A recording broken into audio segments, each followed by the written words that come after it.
Au niveau d'Aubervilliers, là on a été choqués par cette situation. On marchait dans la rue, donc faut se dire qu'on est en train de vadrouiller, on est en train de rôder comme on dit. Dans le quartier nord de Paris, on voit 4 personnes allongées à même le sol, donc qui sont allongées surtout sur les grilles de métro où il y a l'aération qui donne de la chaleur. Et là, on sait pas quoi.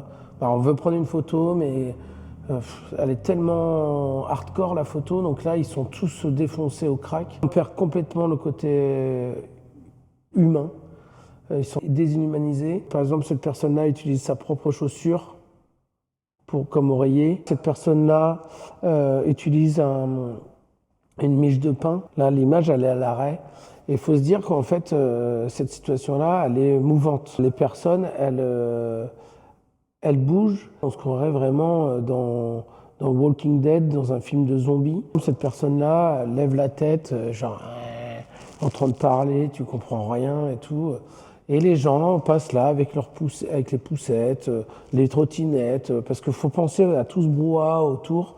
Là, il y a le tramway qui arrive, donc là, on voit les gens qui s'arrêtent au tramway. Donc là, c'est étrange parce que tu as cette masse de personnes allongées au sol. Lui, il boit tranquillement sa petite 8-6 à regarder le paysage. Et à l'inverse, eux, en attendant le tram, regardent cet autre paysage. Et là, en braille, en fait, j'ai écrit « Ouvrez les yeux ».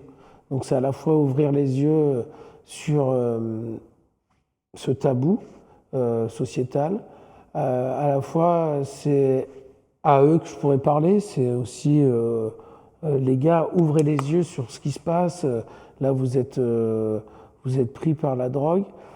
Mais à la fois, c'est une phrase que j'utilise régulièrement dans mon travail, du fait de travailler autour du braille. Et ce qui est intéressant, c'est que souvent, les personnes déficientes visuelles me disent le fait d'être aveugle, ça me permet aussi de ne pas voir certaines choses dans le monde.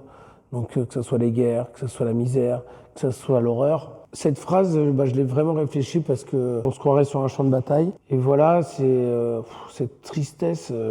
Et à la fois, tu peux rien faire. Et nous, on s'est demandé quelle légitimité on avait en tant que blancs, ne vivant pas dans la rue.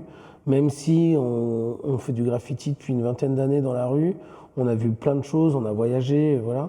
Mais on se sent impuissant face à cette situation.